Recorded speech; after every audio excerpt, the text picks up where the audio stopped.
Bismillahirrahmanirrahim. Assalamualaikum warahmatullahi wabarakatuh. Innal hamdalillah nahmaduhu wa nasta'inuhu wa nastaghfiruh wa na'udzubillahi min syururi anfusina wa min sayyiati a'malina may yahdihillahu fala mudhillalah wa may yudhlilhu fala hadiyalah. Puji dan syukur marilah sama-sama kita ucapkan kehadirat Allah Subhanahu wa taala.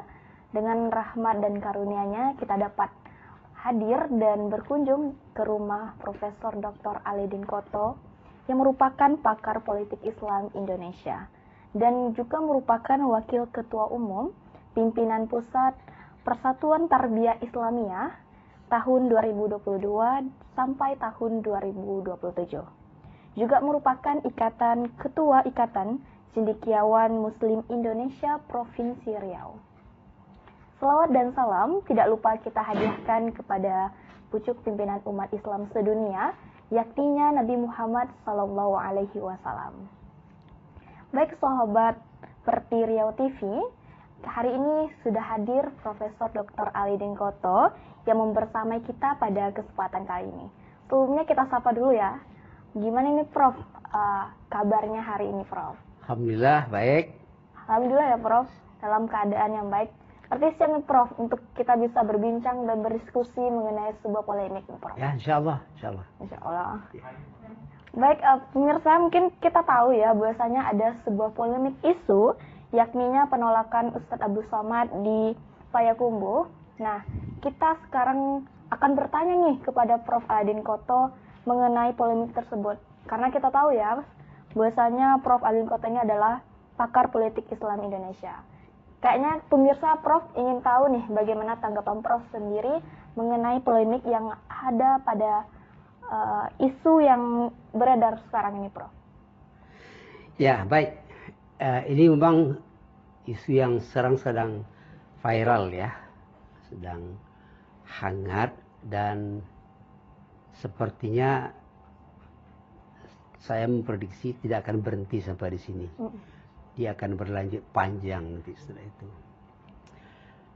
Sebelum kita sampai ke sana, kita akan bicara dalam spektrum yang lebih luas dari kacamata akademik.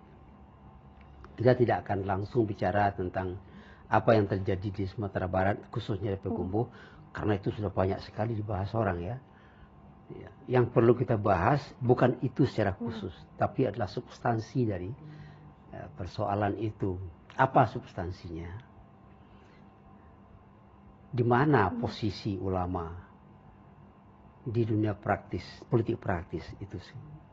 Harusnya dalam perspektif akademik, terutama dalam perspektif kajian politik Islam. Saya ingat waktu ujian promosi doktor saya bulan Januari tahun 1995. Udah lahir belum? Belum Pak. 1995. Salah seorang profesor penguji bertanya,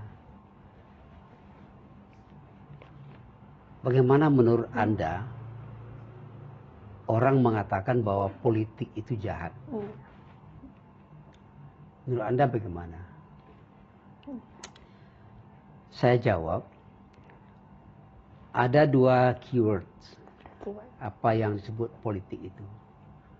Yang pertama masyarakat, yang kedua kekuasaan. Ya. Kalau masyarakat itu artinya adalah rakyat sebuah negara, kekuasaan itu adalah penguasa. Itu keywords. Apa yang disebut dalam politik itu. Nah, oleh sebab itu, bicara politik sebenarnya bicara tentang masyarakat dan penguasa, tentang rakyat dan kekuasaan. Bicara itu dalam bentuk apa? Bisa dalam bentuk pemikiran. Dia bicara tidak pemikiran dulu ya. Dan itu namanya pemikiran politik. Orang yang ahli dalam pemikiran tentang politik, membuat teori segala macam, namanya political scientist, ilmuwan politik. Dan dia bicara tentang politik sebagai teori, Iya. sebagai kajian-kajian keilmuan, juga sebagai seni juga.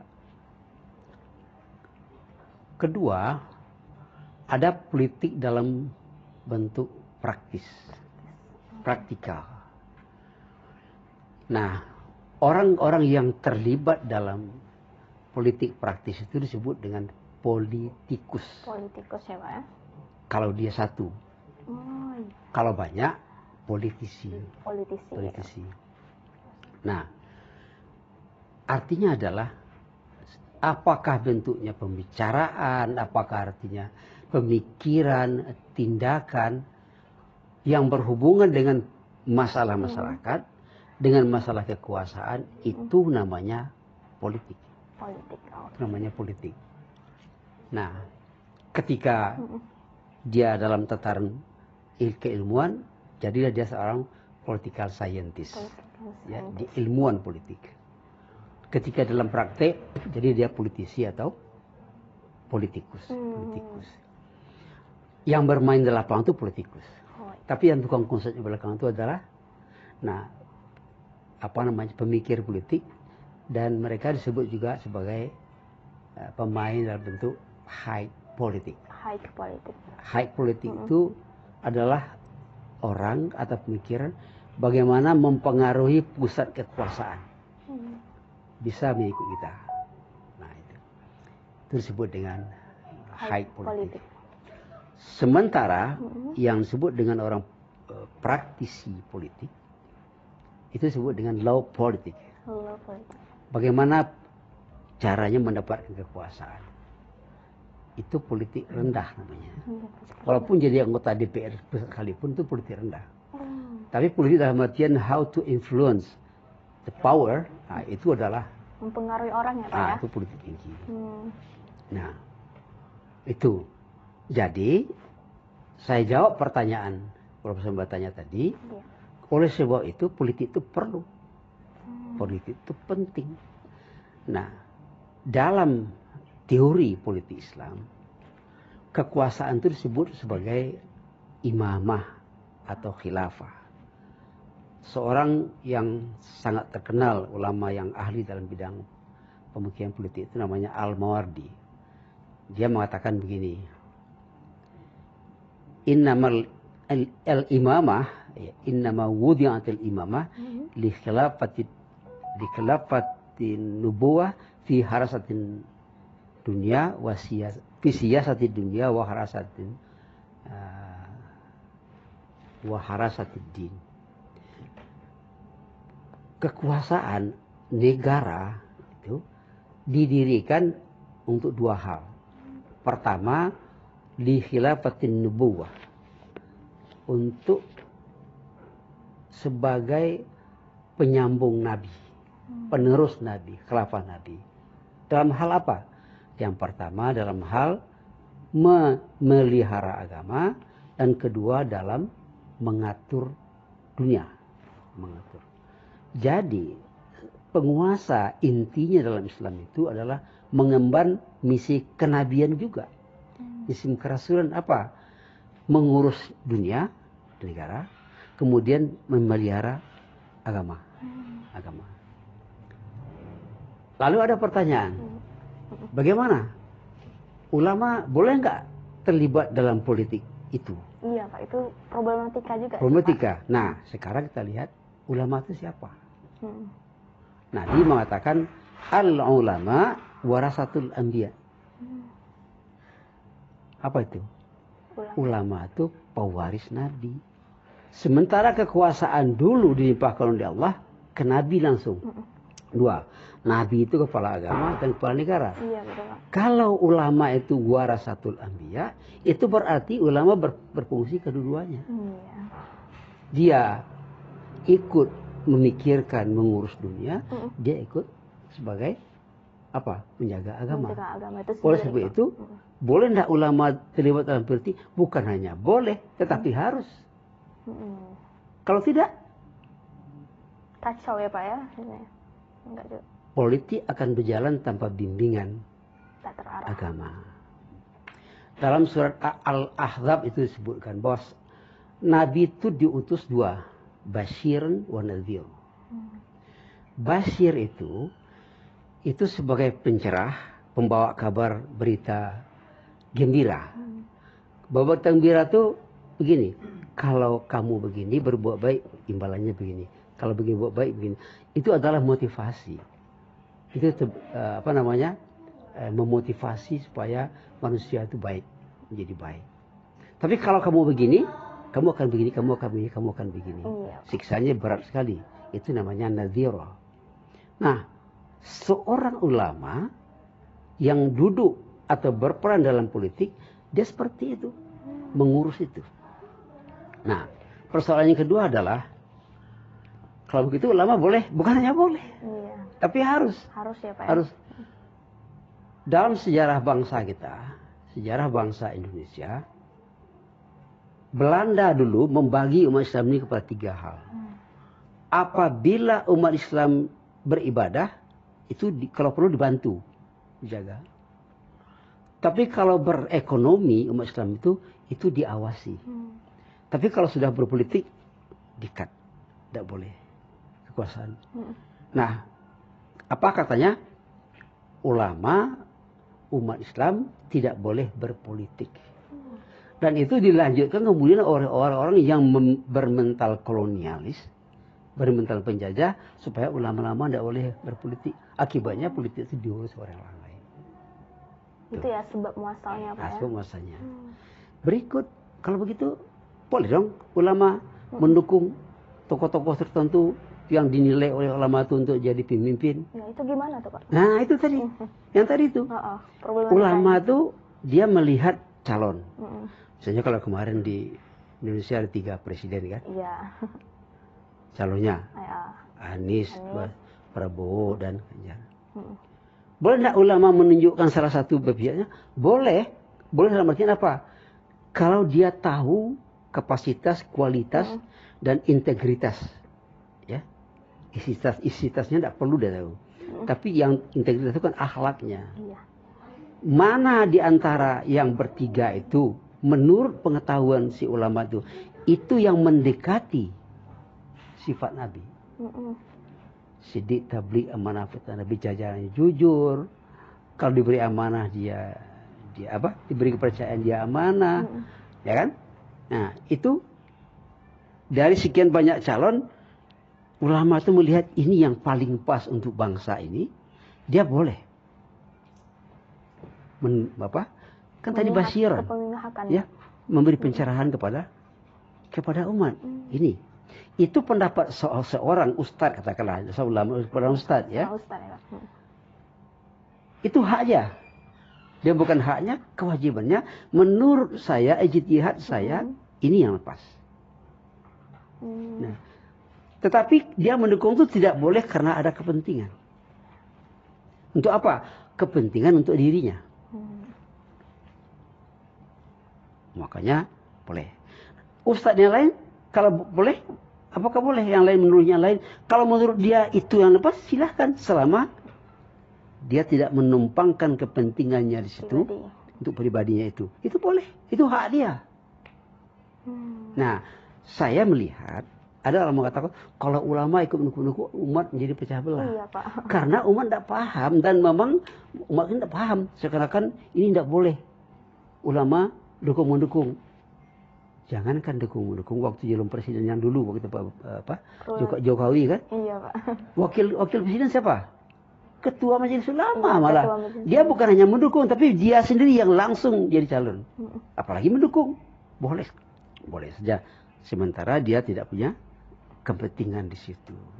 Nah, ketika ada orang melarang ulama tidak boleh mengkampanyekan seseorang itu berarti membatasi kewenangan yang dimiliki oleh ulama, yang diberikan oleh Tuhan sendiri untuk dia melakukan haknya sebagai hak kewarganegaraan, hak sebagai khilafah. Itu salahnya. Itu yang tidak boleh. Yang tidak boleh itu ketika kita mendukung si A, kita jangan menjelekkan si B. Oh iya. Ketika kita menjelekkan si B, jangan menjelekkan si A.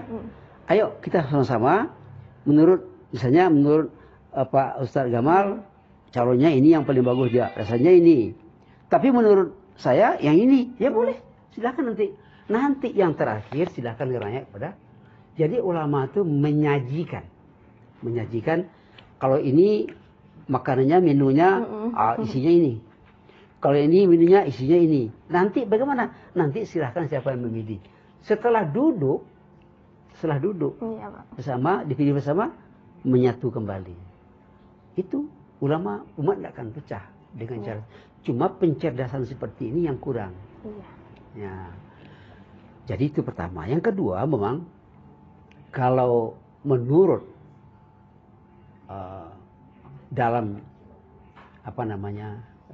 acuan dalam politik praktis dalam Islam itu, para yuris Sunni itu menjadikan praktek politik di masa Khulafaur Rasyidin sebagai acuan. Acuan. Jadi mereka melihat apapun yang dilakukan dia ikut para nabi. Dalam urusan umat, dalam urusan apapun kuncinya musyawarah. Ya, karena kita sekarang memilihnya pemilihan langsung. Bukan terletak di ulamanya, tapi cara pemilihan itu nggak cocok dengan negara kita, itu yang pecah belah. Jadi pemilihan langsung ini hanya cocok dilakukan untuk masyarakat yang sudah educated. Yang sudah terpelajar. Kalau masyarakat digiring-giring, itu berbahaya. Masyarakat yang belum terpelajar berbahaya. Kenapa? Karena para politisi berusaha membuat pengikutnya itu bodoh-bodoh. Iya Pak ya. Ya. Terus kalau bodoh kan bisa digiring. Iya. Kalau enggak dikasih uang sedikit. Apalagi generasi muda Pak. Jadi kalau dia generasi muda harus cerdas secara politik. Gitu. Nah gitu dia. Jadi saya kira sudah paham apa yang saya maksud itu. Gonjang-ganjing segala macam itu dalam dunia masyarakat. Ya. Apa yang kedua, kenapa dalam dunia politik mudah sekali orang berpecah belah? Ingat, dalam dunia politik itu orang bicara kepentingan. Iya. Semua orang punya kepentingan sendiri-sendiri. Kepentingan itulah yang membuat orang. Padahal acuannya dalam agama sudah jelas. Wa amruhum syura bainahum. Nah gitu. Jadi Pak, jadi intinya sekarang nih Prof, bagaimana sih posisi ulama itu di dalam politik praktis perspektif Islam? Bagaimana? Posisi ulama itu yang pertama, dia sebagai pencerah, pembimbing umat dalam politik. Yang kedua sekaligus dia bisa juga menjadi pemimpin langsung ulama, tapi dia tetap jangan melupakan keulamaannya di situ. Kan ada ulama setelah jadi pejabat dia, tapi memang ada susah memapakannya. Pada masa Muawiyah itu kan seorang ulama, seorang sahabat yang sangat cerdas, malah diakui oleh Nabi. Ketika dia sudah jadi khalifah, ulama lain datang, dia bilang, nahnul umara wa antumul ulama. Jadi dipisahnya antara ulama dengan umara, tapi bekerja sama. Jadi ulama dan umara itu harus menjadi dua sisi mata uang at the same coin. Satu koin yang sama. Tidak boleh saling mengimpit. Ulama tidak menekan umara, tapi berjalan seiring. Tidak boleh menjadi saling kooptasi. Itu posisi ulama. Posisi ulama itu paling utama itu adalah pencerah, penasehat. Kemudian kalau dia sendiri yang menjadi pemimpinnya, dia sendiri yang mencerahkan umat, menasihati umat, tapi bukan untuk dirinya. Untuk ke umat ya Pak. Tapi kalau sudah punya kekuasaan, kebayang. Kodanya besar sekali. Betul Pak. Makanya itu. Gitu dia. Mungkin itu jadi PR juga ya Pak ya, kalau misalnya seorang ulama itu jadi seorang pemimpin ya Pak. Iya. Jadi gitu. Jadi seorang ulama jadi pemimpin. Saya katakan begini, pemimpin itu ibarat orang berkumpul di tanah lapang. Pemimpin itu diri di atas panggung. Orang lapang di atas kan diterpa angin terus. Waktu dia muda kuat fisiknya, tapi lama-lama angin terus lama-lama dia rapuh. Makanya dibatasi jabatannya itu adalah 2 periode untuk kita. Ya, kecuali Nabi Umar bin Abu Bakar berapa tahun? Umar berapa tahun dibatasi. Ya, walaupun ke semua pemimpin itu, Khulafaur Rasyidin itu semuanya menjadi khalifah sampai mati. Tapi matinya Allah yang menentukan batasnya, waktunya. Nah, gitu. Baik Prof, terima kasih atas penjelasan yang luar biasa. Semoga kita doakan polemik yang terjadi di Sumatera Barat bisa menyejukkan hati para pemirsa sekalian. Dan juga Prof, sekali lagi nih Prof, saya ucapkan terima kasih banyak sudah bisa berbincang mengenai hal ini Prof. Alhamdulillah. Alhamdulillah. Baik pemirsa, saya ucapkan terima kasih banyak sudah hadir pada kesempatan kali ini. Saya Kausya Joner, pamit undur diri. Wassalamualaikum warahmatullahi wabarakatuh. Waalaikumsalam warahmatullahi wabarakatuh.